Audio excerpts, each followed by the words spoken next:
Hello,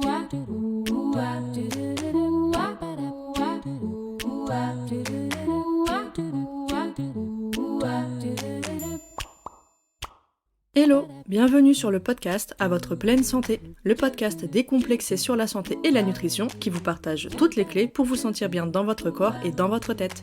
Je m'appelle Marina, je suis naturopathe et conseillère en nutrition. Suite à des soucis de santé non résolus par la médecine classique, je me suis intéressée aux médecines traditionnelles. Convaincue aujourd'hui par la nécessité d'une approche globale des troubles de santé, j'accorde autant d'importance au bien-être mental qu'au bien-être physique. Ma mission à travers ce podcast sera de vous aider à comprendre votre corps ainsi que les besoins qui se cachent derrière vos symptômes, tout en vous partageant mes conseils pour faire la paix avec la nourriture via une approche bienveillante de l'alimentation.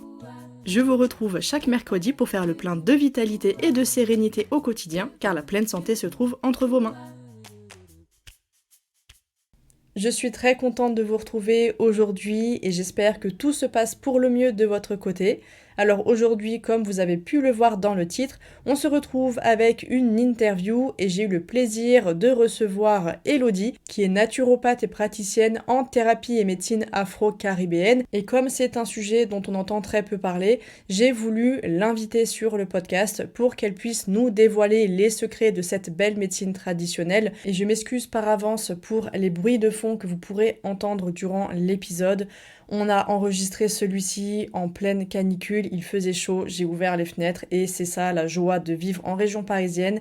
Il y a les voitures, la circulation et tout ça, donc malheureusement on l'entend à certains moments. J'ai essayé de faire mon mieux au montage pour rendre en tout cas l'écoute plus agréable, mais voilà, je tenais quand même à m'en excuser.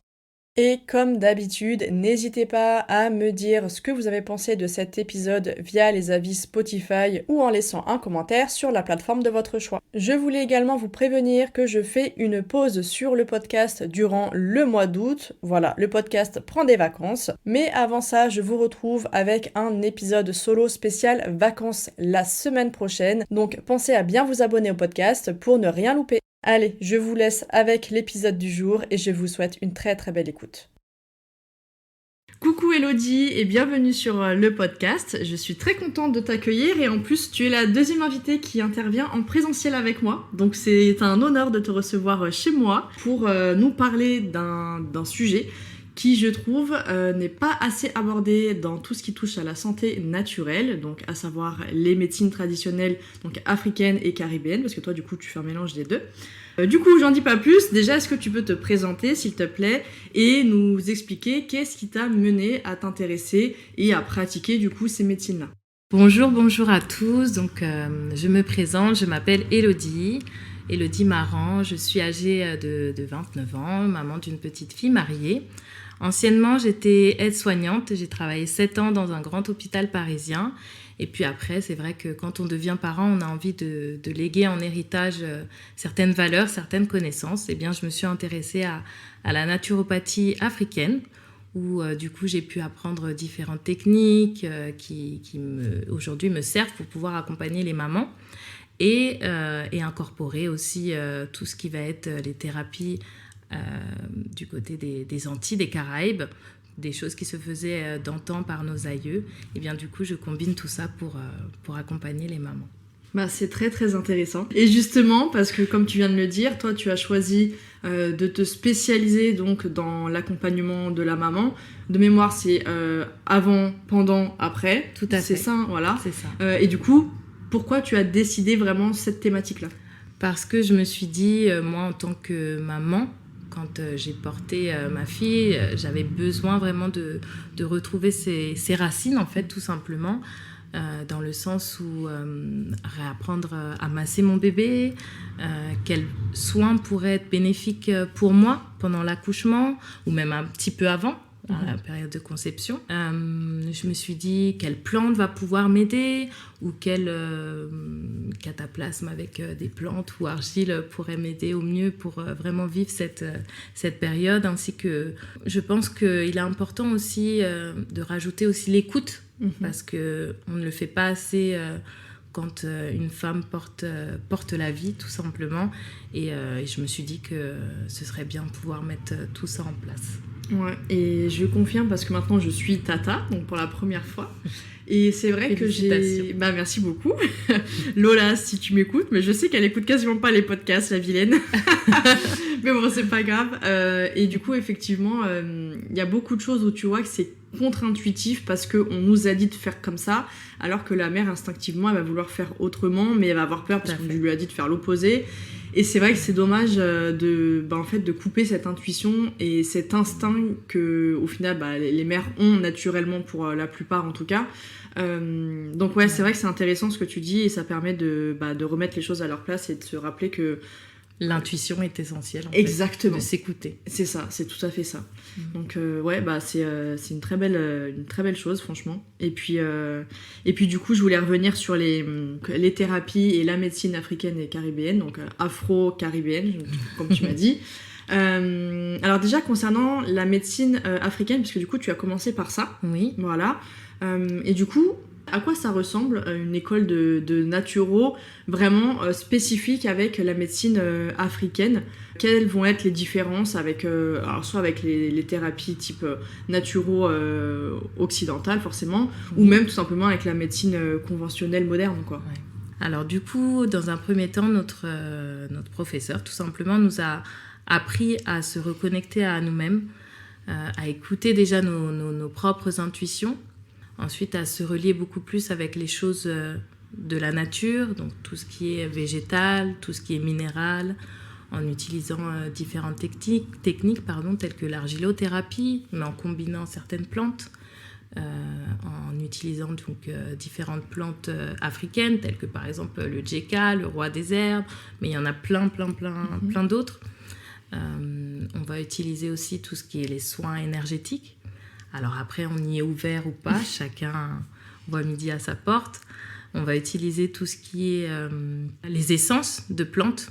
Là-bas, en Afrique, il s'appelle plus essence de plantes. Mais ici, en Occident, c'est plus huile essentielle. Après, on va pouvoir utiliser tout ce qui est la nutrition, donc recommander certains plats, certains aliments pour le bien-être de la maman, par exemple en période de préconception, en période où bébé est dans le ventre tout simplement, et puis bien après, pour vraiment favoriser le bon rétablissement de la maman. Après, on va pouvoir avoir aussi tout ce qui est l'aspect méditatif, en utilisant donc les différents éléments, par exemple aller méditer directement à la mer, ou sur terre, sur la terre, etc. On va avoir aussi l'aspect de l'utilisation des bains avec certaines plantes préconisées ou certains sels aussi, travaillés d'une certaine manière. Et puis l'aspect minéral en utilisant donc certaines pierres, mais aussi tout ce qui va être argent, or, cuivre, etc. pour vraiment aider la maman ainsi que l'enfant d'une certaine manière à bien évoluer. Mais du coup, en fait, et ça, je pense que tu me dis si tu es d'accord avec moi, mais en fait, pour moi, une médecine traditionnelle, on sait qu'il y en a dans tous les pays, il y en a même en Amérique du Sud, tout le monde a sa médecine traditionnelle. Au final, quand on regarde sur les principes, c'est qu'on va vraiment utiliser les ressources à disposition, tout à fait. Au final. Et que dans toutes ces médecines-là, on aura toujours cette vision d'ensemble où on va aller voir au-delà de ça, donc au-delà de l'utilisation de certains remèdes, agir, comme tu l'as dit, sur le plan du mental, avec les méditations et tout ça, le côté un peu plus émotionnel, un peu plus spirituel, mais vraiment, il y a cet ensemble, cette vision holistique qu'on retrouve au final à toutes ces médecines traditionnelles, quoi. C'est ça, tout à fait. Okay. Prendre le corps dans sa globalité pour pouvoir l'aider au mieux. Ok, d'accord. Et justement, alors, parce que je pense qu'au niveau des Caraïbes, ça doit être peut-être plus simple de répondre à cette question, mais pour la médecine africaine, par exemple, est-ce que c'est à peu près la même sur tout le continent? Ou est-ce que chaque pays, voire même chaque village, etc., vont avoir alors peut-être pas des visions différentes, mais effectivement des techniques ou des approches peut-être différentes? Je pense. Après, je ne suis pas allée dans tous les pays d'Afrique, donc je ne pourrais te dire. Mais il y a des techniques, en tout cas, qui se ressemblent.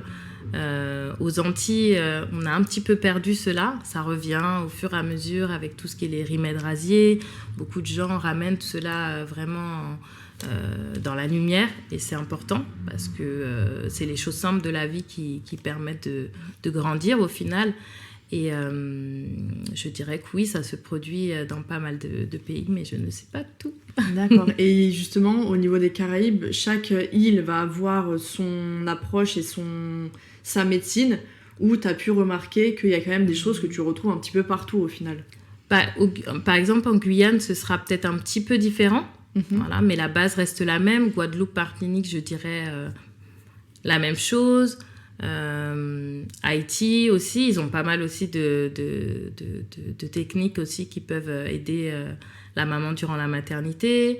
Réunion, ce qui est bien là-bas, c'est qu'ils mettent vraiment en avant tout ce qui est phytothérapie par rapport je crois que le métier, c'est un des métiers là-bas, tisaneur, voilà, qui est vraiment mis en avant.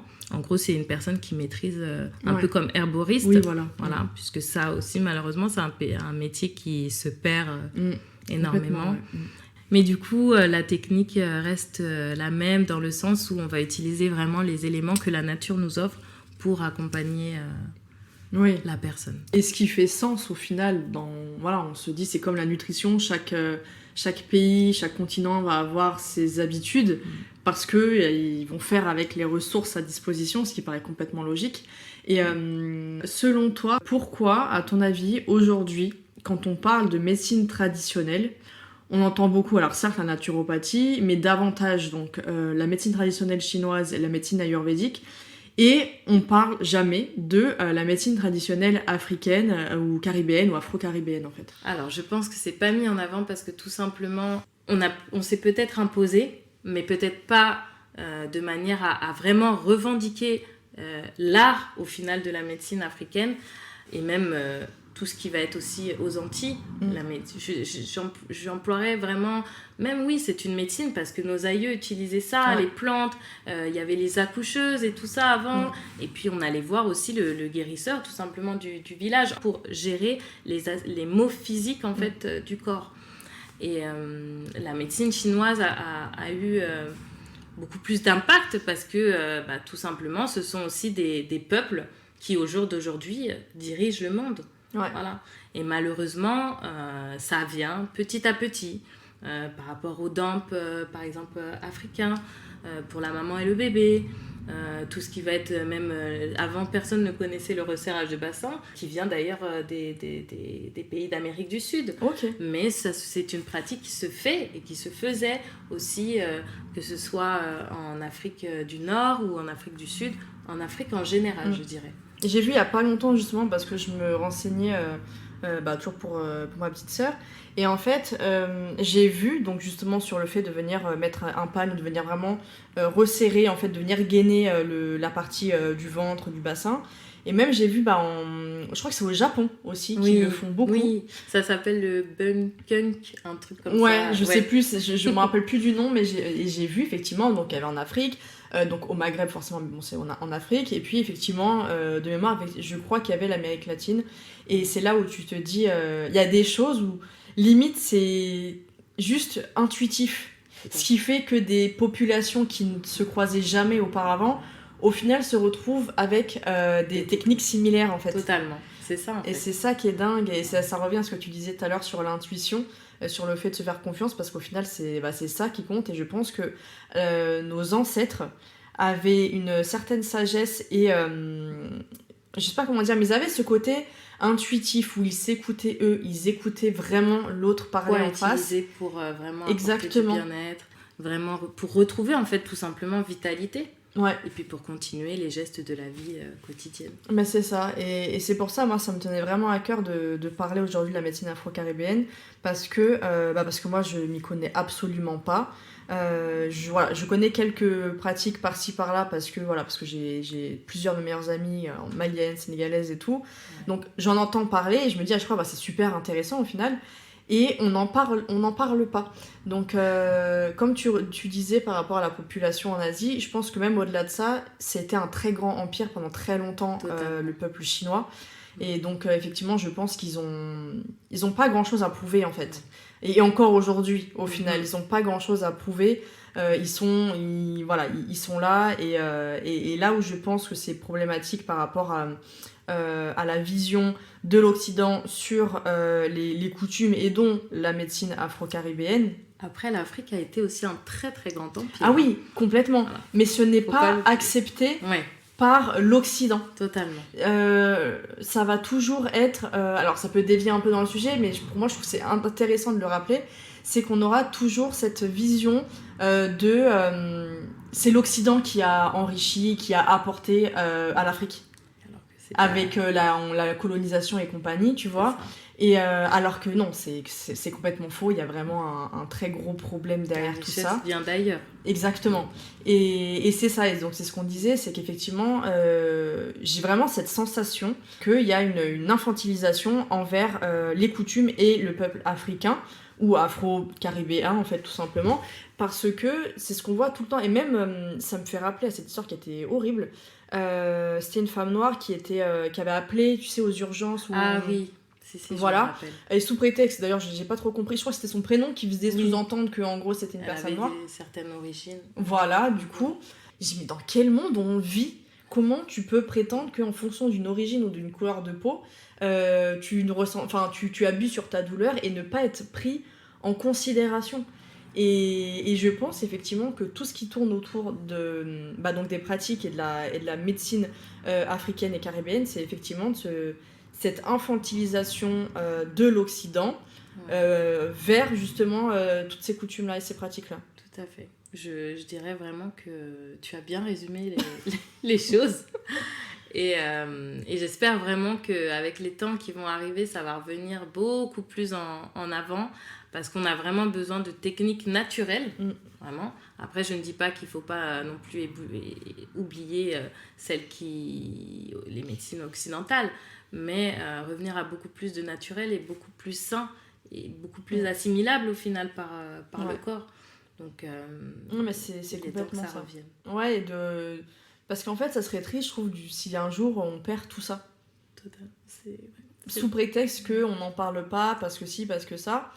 Et justement, tu vois, pour les personnes, d'autant plus quand c'est ton origine, c'est une coutume et des pratiques de là où tu viens, ou de ta famille, des ancêtres viennent, je trouve ça d'autant plus intéressant de venir regarder l'approche, en fait, pour peut-être après justement l'inculquer aux futures générations, exactement, et que ça perdure. Donc après, moi je suis quelqu'un, j'aime bien piocher par-ci par-là, tu vois, c'est quelque chose que j'aime beaucoup. Ça ouvre l'esprit en plus tout de suite. Exactement, et c'est comme je l'ai dit très souvent ces derniers temps, c'est que moi je m'intéresse de plus en plus effectivement à la médecine chinoise, parce qu'il y a certains principes qui me parlent vachement. Je respecte toutes les médecines traditionnelles et je trouve qu'il serait bien en fait que chacune ait vraiment sa vraie place et retrouve sa vraie place. Parce qu'on peut le rappeler quand même, l'Afrique c'est un continent qui est juste énorme. Au bout d'un moment, c'est pas normal qu'il n'y ait pas assez de contenu et de mise en avant par rapport. Exactement. Il y a des choses qui viennent d'Afrique et qui ont été mises en Europe aussi pour vraiment aider justement à la médecine occidentale, mais qui malheureusement, ces choses-là sont peut-être un peu cachées ou pas trop mises en avant par un certain type de population. Et il est grand temps vraiment de remettre en lumière ceux qui savent maîtriser certaines pratiques pour vraiment les mettre en avant. Et puis justement, comme tu disais, faire des formations pour pouvoir en fait que cela perdure dans le temps. Parce que c'est essentiel, la transmission est vraiment essentielle. Ouais. Et justement, est-ce que est-ce qu'il y a des principes bien précis, tu vois, qui vont différer de justement de la naturo, parce que je connais bien, vu que je suis naturo, mais ou des autres médecines, même si, bon, comme on l'a dit tout à l'heure, les médecines traditionnelles, il y a souvent un gros, il y a une grosse part commune. Mais est-ce qu'il y a des petites choses comme ça ou des principes vraiment propres à la médecine afro-caribéenne ? Alors moi, ce que l'on m'a inculqué au tout début, comme je te disais, c'est vraiment se reconnecter à soi, faire corps aussi avec les différents éléments, voilà, puisqu'au final, on les porte en nous. Ça rejoint un petit peu la médecine chinoise et la médecine ayurvédique, puisque après, les peuples aussi ont bougé par rapport à l'esclavage, par rapport à plein de choses. Donc il y a des choses qui sont restées aux Antilles, comme en Afrique. Et surtout être à l'écoute de l'autre. Je dirais que c'est vraiment ça. Mais vraiment une écoute active. Oui, c'est ça. Parce que c'est vrai que c'est quelque chose qui manque. Moi, je le vois, que ce soit l'écoute ou même l'empathie, des fois. Je sais que j'ai été surprise, des fois, vers des thérapeutes censés être dans la branche non conventionnelle, on va dire, et où il y avait un manque, mais cruel, d'empathie et d'écoute, quoi. Ouais. Non, mais non, je connais mon métier, quand même, vous n'allez pas m'apprendre. Alors que non, chacun apprend. Bah oui, et la personne, elle sait toujours mieux ce qui se passe dans son corps, en fait. C'est elle qui vit les symptômes, c'est elle qui vit les choses. Et très souvent, il y a une intuition. Alors des fois, on l'écoute pas, on veut l'éteindre par nous-mêmes parce qu'on n'est pas prêt encore à entendre ça. Mais elle est quand même là, cette intuition qui nous guide vers le chemin à prendre, c'est ça. Totalement. Donc, ok, donc ouais, c'est vraiment cette connexion en fait au vivant, donc aussi bien l'être humain, à soi, à l'autre, et en fait à la nature qui nous entoure, quoi. Totalement, c'est ça. Ouais, donc on est toujours dans ce respect, comme tu l'as dit, ça rejoint d'autres médecines, et ça paraît logique au final, parce que comme tu l'as dit, ça nous entoure. Donc, et puis on en est nous-mêmes composés aussi, d'une certaine manière. Exactement. Bah complètement, hein. L'air, le feu, l'eau, c'est ça. Les métaux, on en a à l'intérieur en petite quantité, mais on fait corps avec les éléments au final. Exactement, c'est tout à fait ça. Et moi, ce qui m'intéresse, c'est de savoir, alors au-delà, donc tu vas nous dire un petit peu toi, qu'est-ce que tu fais comme pratique, donc même si là, c'est justement avisé pour tout ce qui touche autour de la maternité, en fait, mais même, voilà, est-ce que tu peux nous parler de certaines pratiques très ancrées dans la médecine afro-caribéenne, ça peut être des massages ou les plantes que tu préfères, ou tu vois, avec justement, dans quel but c'est utilisé? Tu vois, histoire de mettre en avant certaines techniques et certains remèdes utilisés beaucoup dans cette médecine. Ok, alors déjà, dans un premier temps, moi, ce que je vais utiliser, par exemple, pour le massage femme enceinte, je vais utiliser beaucoup le karité qui est enveloppant, nourrissant, et puis je vais lui faire quand même un massage assez tonique, malgré tout, parce que elle a besoin de se remettre un peu en forme. La grossesse n'est pas une maladie, donc c'est important vraiment de maintenir aussi le corps de la femme, puisqu'elle débute son marathon d'une certaine manière. Après, ce que je vais utiliser pour tout ce qui va être en postpartum, je vais utiliser soit pour le massage du bébé, l'huile de palmiste, qui est une huile qu'on peut retrouver au Bénin ou au Togo, et même d'ailleurs, il me semble, en Côte d'Ivoire aussi. Qui est vraiment riche en vitamine E, qui est vraiment très très bonne pour la peau de bébé ainsi pour les cheveux. Ok. Et le karité, comme je te disais. Voilà. La base, ça, forcément. Pour vraiment tonifier aussi, puisque le massage que je fais au bébé est vraiment tonique pour vraiment lui par le massage, qu'il ait déjà les gestes un peu de la vie quotidienne qu'il aura par la suite. Ainsi que la maman peut aussi mettre ses intentions, ses bénédictions, puisque le massage en Afrique est très sacré, le massage du nourrisson. Pour la maman, ce sera beaucoup plus du karité, puis là par contre, ce sera beaucoup plus tonique, parce qu'il faudra la remettre. Je vais utiliser aussi différents tissus pour justement l'attacher du ventre, pour lui montrer, ainsi que le resserrage de bassin. Je vais aussi utiliser, je te donne un petit peu tout, hein. Oui, bien sûr. Et tout ce qui va être l'aspect méditation, pour vraiment la remettre dans un état, comment dire, d'ancrage, puisque donner la vie, c'est aussi ouvrir les portes d'une certaine manière, donc la ramener progressivement sur Terre, d'une certaine manière, et lui permettre vraiment de se réancrer avec elle-même en tant que femme, puisqu'elle a donné la vie. Maintenant, ça y est, elle est mère, donc elle va pouvoir maintenant construire sa famille et son foyer. Voilà. C'est ça. Mais c'est important. Et puis après, pour les plantes, je vais utiliser, par exemple, pour tout ce qui est bain de siège de Djeka, mais aussi la mamélis, par exemple, puisque j'utilise certaines plantes d'Afrique, Europe, et parce qu'il y a des mamans qui ne peuvent pas forcément avoir accès à, je sais pas moi, du roi des herbes, qui est beaucoup plus en Afrique, ou par exemple de l'atumo, parce que par exemple aux Antilles, on va aussi utiliser pas mal des plantes pour le premier bain de bébé. D'accord. Voilà. Après, j'utilise différentes techniques. Il y a l'argile que je vais pouvoir utiliser avec certaines plantes que je vais préparer au préalable. pour vraiment refermer la maman en fait. Je sais pas si c'est le terme approprié, mais pour vraiment l'aider à se retrouver avec elle-même. Oui, d'accord. Voilà.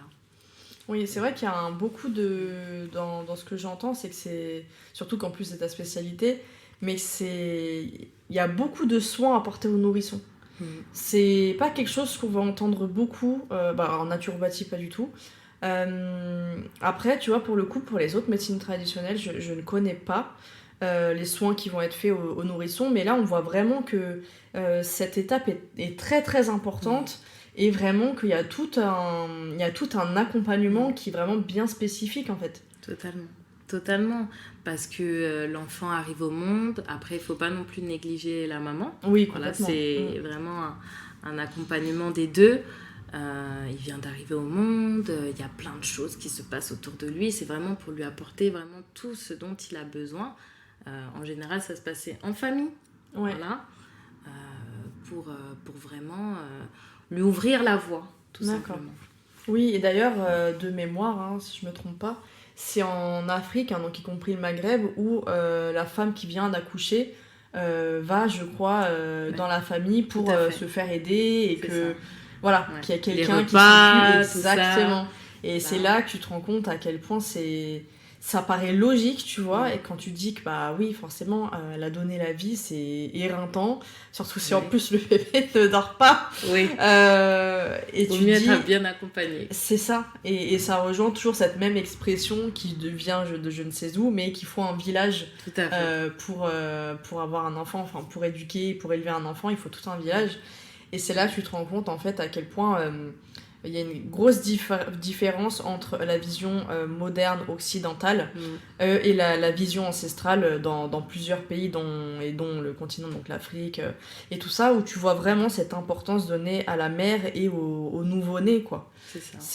Non, franchement, je trouve ça très très beau. Après, on peut aussi retrouver certaines pratiques, par exemple en Inde, il y a un monsieur d'ailleurs qui, je ne me rappelle plus du nom, il a fait une vidéo justement où il montrait l'impact du massage, parce que le massage Chantala, et en Asie, si, hein, et je me suis renseignée, il y a des choses qui se font pour le bébé, pour vraiment lui apporter du bien-être. Je crois qu'il parle du mois d'or ou un truc comme ça par rapport à la médecine chinoise. Si. D'accord. Si, la maman mange beaucoup plus des bouillons, mais ça s'est fait aussi aux Antilles, comme en Afrique, tu sais, les bouillies, parce que tout le corps a été un peu mis à l'épreuve, tout simplement, le temps que l'utérus, tout ça, redescende, pour vraiment lui apporter vraiment une meilleure digestion. D'accord. Mais des choses quand même qualitatives. C'est ça, c'est que, donc vraiment que ce soit plus facile à digérer dans le sens où ça va être déjà broyé, mixé, ou sous forme de bouillie,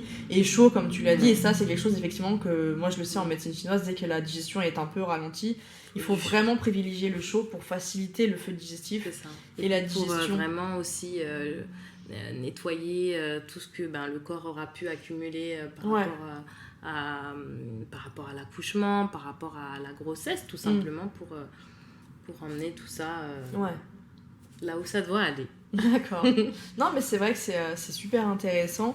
Et je sais qu'il y a des massages spécifiques, qui n'ont pas les mêmes effets, donc soit la maternité ou autre, n'importe. Je sais que toi, il y en a certains que tu pratiques. Je sais qu'il y en a avec les pochons. Ouais, voilà. Comment ça s'appelle ça?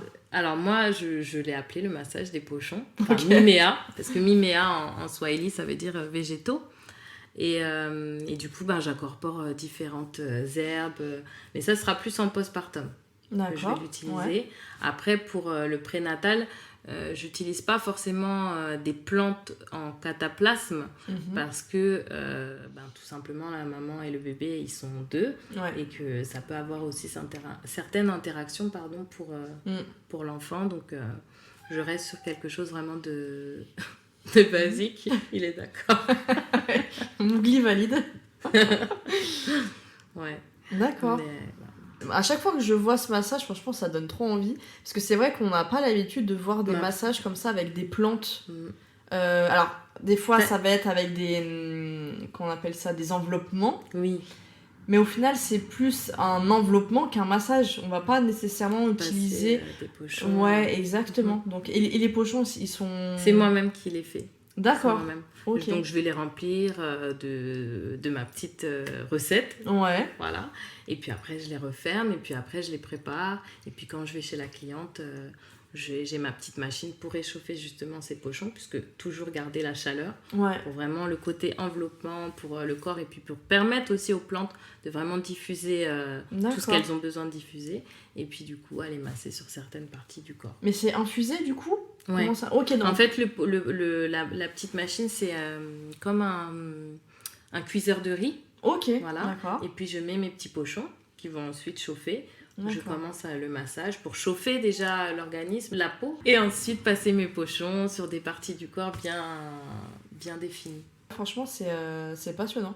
Parce que tu vois, je Et connaissais puis avec les pierres, avec tout ça, les pierres chaudes, Oui, connues, je crois, c'est un des plus connus aujourd'hui maintenant. Et puis maintenant, il y a aussi tout ce qui est madérothérapie, Oui. drainage lymphatique. Il y a des nouvelles techniques Mais ça se pratique aussi en Ayurveda, on peut voir ça. Massage aussi thaïlandais, il me semble. Ok, Voilà. d'accord. Et puis, ouais. C'est comme pour les ventouses. Oui. Il y a la hijama, ou on peut dire aussi la cupping thérapie. C'est une pratique que je fais. Mais ça, on va pouvoir la retrouver par exemple aux Antilles. C'était pratiqué d'antan. On appelait, c'est souvent les accoucheuses qui faisaient cela. Où en fait, le massage s'appelait fouettement, tout simplement. Et en fait, on allait apposer certaines ventouses, mais avant, il était fait au préalable avec un bail rhum, c'est-à-dire une macération de certaines plantes dans le rhum. Enfin, il y avait un peu une technique particulière où on chauffait le corps, et puis après, on allait apposer les ventouses pour, on va dire, chasser le mal. Bah, tu vois, je savais même pas, j'avais aucune idée qu'on pratiquait la cupping thérapie avec les ventouses en tout cas aux Caraïbes, je savais pas. Et j'avais une petite question justement, est-ce qu'il y a des choses qui vont être mises en place pour faire la promotion de la médecine traditionnelle africaine ou caribéenne dans les pays concernés justement ? Alors, du coup, on va pouvoir retrouver des ateliers par exemple, que certaines personnes qui maîtrisent la phytothérapie vont pouvoir faire, ou des randonnées où on va expliquer un petit peu telle ou telle plante en usage ou en cataplasme, en utilisant les différents aspects. On va pouvoir retrouver aussi la collaboration de tradithérapeutes avec directement les hôpitaux. Donc ça veut dire que là-bas, les hôpitaux et les médecins modernes sont ouverts du coup à cette complémentarité. Tout à fait. Ok, donc ça c'est vrai que c'est important au final, et c'est ce qui manque aujourd'hui, en tout cas en France, parce que dans d'autres pays occidentaux on retrouve cette complémentarité là, mais là en dehors effectivement je crois que l'acupuncture c'est un des seuls trucs qui est bien vu par la médecine conventionnelle moderne, en tout cas en France. En tout ce qui touche justement les options non conventionnelles, les plus traditionnelles. Et ça, tu n'as pas tort, parce que c'est la seule chose qui est remboursée par la Sécu et l'ostéopathe. Ouais. Mais bon, ça, c'est encore autre chose. Mais... C'est ça. Donc ouais, non, franchement, c'est bien qu'il y ait cette mentalité-là et ce travail qui est fait pour encourager également l'utilisation des médecines traditionnelles, quoi, parce que c'est ce qui franchement je trouve que c'est ce qui manque aujourd'hui, c'est ce qui fait que les gens ils ont moins d'autonomie en fait, parce que toutes ces choses là en général on nous apprend par soi-même à prendre soin de nous, etc. et je pense que même ça devrait être fait dès le plus jeune âge en fait, dans le sens même dans la nature tout simplement, voir telle plante, ortie ou achémie, bref comme on veut, quelle plante, apprendre à reconnaître à l'enfant, mais ce sont des choses que je pense qu'on devrait mettre en place. Après là il y a quand même un petit peu de choses qui viennent, dans le sens où il y a des doulas qui viennent, donc ça aide aussi beaucoup, accompagnatrices en périnatalité, tout ça. Mais on y arrive progressivement, Marina. Ouais, mais c'est bien. Et c'est pour ça que c'est important de remettre tout ça en avant et de rappeler que toutes ces choses-là existent depuis quasiment la nuit des temps. Et que pour moi, c'est vraiment le plus important, c'est de pouvoir maintenir et comment dire, transmettre justement tous ces savoirs ancestraux qui sont super précieux. Et ça serait tellement dommage qu'un jour tout disparaisse, donc c'est bien que ça revienne en fait petit à petit, que ce soit remis en avant et qu'on en parle de plus en plus, parce que c'est vraiment une richesse où ça serait vraiment très dommage de s'en priver, quoi. Totalement. Et puis même, là tu parles de ça, mais il y a aussi certaines études sur certaines plantes afro, que ce soit en Afrique ou même aux Antilles. On fait des recherches pour justement les incorporer dans le quotidien au final de l'usager. Et ça c'est top, parce qu'au final, les plantes, c'est l'essence même des médicaments, au final. Ouais, exactement. Et ça, il y en a qui ont tendance à l'oublier. Que les plantes étaient là avant les médicaments et que beaucoup de médicaments sont issus de principes actifs qui viennent de certains végétaux. Après, il faut faire attention au dosage, comme pour toute chose. Ouais. Mais la plante est d'une certaine manière l'essence active du médicament. Et justement, comme tu nous parles de plantes, moi, ce qui m'intéresserait, c'est de connaître, si tu en as en tout cas, vu que mes spécialités, ce sont la santé digestive et la santé mentale, selon toi, quelles sont les plantes, par exemple, parfaites pour la digestion, soutenir la digestion, et où tu vois, pour retrouver un bien-être émotionnel, pour un petit peu tout ce qui va être le stress, etc. Est-ce que tu as des plantes en tête qui te viennent ? Alors, pour le bien-être digestif, moi, c'est un exemple. Juste après, j'aurais bien dit le King Keliba, parce qu'il va agir sur tout ce qui est au niveau du foie, la bile, tout ça, machin, vraiment nettoyer, dégager. Et en même temps, il est aussi antiparasitaire. Et puis pour le bien-être mental, pas aux femmes enceintes. Ouais. Le Griffonia, j'aurais dit. Ah oui, c'est vrai que le Griffonia, ça vient de... Oui, d'accord. J'aurais dit Griffonia. Ouais. Parce que c'est vrai qu'au final, en naturo, on utilise... Attends, je regarde aux Antilles. Verveine, citronnelle. Comme ça reste pas trop fort. Parce qu'il y a la casse aussi. La casse aussi, c'est bien, mais pareil, c'est des plantes qui étaient utilisées pour vraiment, tu vois, avant que les enfants allaient à l'école, vraiment pour purger. Ah oui. Oui. D'accord.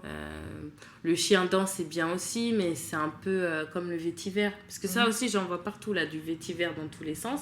Mais le vétiver, c'est quand même un diurétique. Donc, si tu as des problèmes pour tout ce qui est lié au rein, faut calmer. Ouais.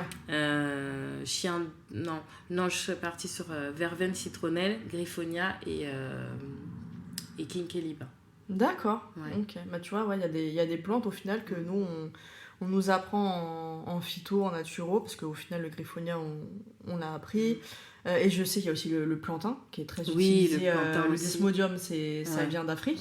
C'est vrai. Et ça, c'est une plante que j'utilise, mais tout le temps. C'est la plante hépatique en dehors de la gémothérapie du romarin. Il y a aussi le boulou-coutou, mais c'est la même chose, c'est le King Keliba. D'accord. Ok. Ouais, écoute, au moins, voilà, j'aurais appris. Et c'est vrai que verveine citronnelle, je sais que c'est très utilisé, même en termes d'odeur, c'est quelque chose que on qui est apaisant aussi. Ouais, c'est ça. La verveine, souvent, on la fait le soir avant de se coucher, pour apaiser un petit peu tout ça. Donc, écoute, franchement, merci beaucoup. Et écoute, je pense qu'on va arriver à la fin de l'épisode. Donc, est-ce que tu aurais des conseils ou un petit mot de fin à partager là aux personnes qui nous écoutent, que ce soit en lien avec la médecine afro-caribéenne, pour des personnes, tu te dis peut-être comment s'initier, on va dire, à cette médecine assez facilement, et puis un petit mot pour finir, un petit conseil sur vraiment le thème de ton choix. Alors, dans un premier temps, je dirais que le premier conseil que je peux donner, c'est l'écoute. Vraiment, si on sent que quelque chose nous parle, que ce soit une médecine, que ce soit chinoise ou afro-caribéenne, ou peu importe, et bien qu'on aille vers cela, vraiment, et qu'on approfondisse vraiment, pas juste forcément écouter, on m'a dit que ceci, cela, c'est bon, ceci. Non, toujours vraiment aller chercher pour se remplir vraiment de connaissances. Après, pour l'aspect du petit conseil, ce que je pourrais donner, parce que moi je m'occupe essentiellement des mamans, je dirais que si elles ont envie de vraiment beaucoup plus de d'ancrage et de retrouver vraiment de l'ancestralité, qu'elles aillent voir un professionnel vers lequel elles se sentent à l'aise et vraiment qu'il puisse vraiment apporter une écoute et que ces pratiques parlent aussi avec leur personne tout simplement, parce qu'au final la grossesse c'est un projet de vie, donc il est important vraiment d'être en raccord avec des personnes qui sont là pour nous aider vers notre projet de vie, notre projet de naissance. Ouais, bah c'est vrai que c'est très très bien dit. Et pour que les personnes puissent retrouver toute ton approche, tous tes conseils, voilà, où est-ce qu'on peut te retrouver, même si je mettrai tout ça en lien dans la description, mais voilà, comme ça, les personnes, où est-ce qu'elles pourront te retrouver? Alors du coup, déjà je tenais à te remercier pour cette opportunité d'être sur ton podcast. C'est avec plaisir. Et du coup, elles vont pouvoir me retrouver donc, sur Instagram, Naturo-Terre-Alia. Voilà. Sur TikTok aussi, pareil, Naturo-Terre-Alia. Et puis prochainement, je compte dispenser de formation. Donc elles pourront me retrouver vers un apprentissage. Bah, félicitations parce que c'est un très très beau projet. Et en plus, voilà, je trouve que c'est bien de remettre en avant, comme tu le fais, tous les soins comme ça ancestraux. Et en plus, pour s'en servir pour voilà, de très beaux projets, la maternité, donc que ce soit le avant, pendant, après grossesse et tout, c'est vrai que c'est fondamental. C'est des choses qui sont trop négligées par la société occidentale moderne, je trouve. Alors que c'est littéralement la vie, enfin comment on peut négliger cette partie-là, c'est super important, donc franchement c'est une très belle richesse que tu apportes, je trouve. Merci. Donc c'est moi qui te remercie d'avoir accepté et de nous avoir partagé voilà, toutes ces sagesses et tous ces conseils autour de la médecine afro-caribéenne. Merci beaucoup, merci à tous. Avec plaisir.